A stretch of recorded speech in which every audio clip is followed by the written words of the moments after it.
السلام علیکم ورحمۃ اللہ وبرکاتہ۔ ایک سوال کیا گیا ہے کہ رمضان المبارک میں وتر جماعت سے پڑھے جاتے ہیں تو مقتدی امام کے پیچھے کیا کچھ پڑھے گا اور ان کو ادا کرنے کا صحیح طریقہ کیا ہے، رہنمائی فرمائیں۔ ماشاءاللہ بڑا اچھا سوال ہے۔ تو دیکھیں، وتر جب جماعت کے ساتھ پڑھتے ہیں تو ان کا وہی حکم ہے جو ہم دیگر جماعت کے ساتھ نماز ادا کرنے میں پڑھتے ہیں۔ امام کے پیچھے ہم نے جب نماز شروع کی، وتر کی نماز ہو یا کوئی بھی ہو، ہم نے تکبیر اولیٰ کہہ کے ہاتھوں کو باندھ لیا اور ثنا پڑھیں گے۔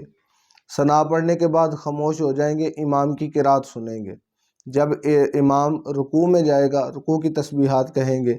جب امام رکوع سے اٹھے گا، ربنا لک الحمد کہیں گے، اور پھر ہم سجدے میں جائیں گے، دونوں سجدوں کی تسبیحات پڑھیں گے اور پھر دوسری رکعت کے لیے کھڑے ہو جائیں گے۔ دوسری رکعت میں بھی خاموشی کے ساتھ امام کی قرات سماعت کریں گے۔ پھر قعدہ اولیٰ میں جب بیٹھیں گے، قعدہ اولیٰ میں بیٹھنے کے بعد صرف اتحیات پڑھیں گے، اتحیات سے آگے نہیں پڑھیں گے، درود پاک نہیں پڑھیں گے، اتحیات پڑھیں گے۔ پھر تیسری رکعت کے لیے کھڑے ہو جائیں گے۔ خاموشی کے ساتھ امام کے پیچھے ہم کھڑے رہیں گے۔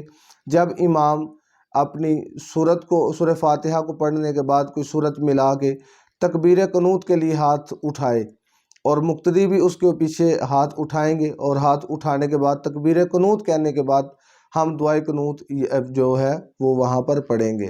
تو دعائے قنوت پڑھنے کے بعد پھر امام وہی طریقے سے رکوع کرے گا۔ رکوع کے بعد دونوں سجدے کریں گے۔ رکوع کی اور سجدوں کی تکبیرات کہنے کے بعد ہم قعدہ آخرہ میں بیٹھیں گے، اور وہاں پر اتحیات بھی پڑھیں گے، درود پاک بھی پڑھیں گے، اور پھر دعا پڑھ کے جب امام سلام پھیرے گا تو امام کی اقتداء میں سلام پھیر دیں گے۔ تو ہمارے جو وتر ہے یہ اس طرح سے ادا ہو جائیں گے۔ تو امید ہے آپ کو نماز وتر با جماعت ادا کرنے کا صحیح طریقہ کار جو ہے اس کی سمجھ آ چکی ہے۔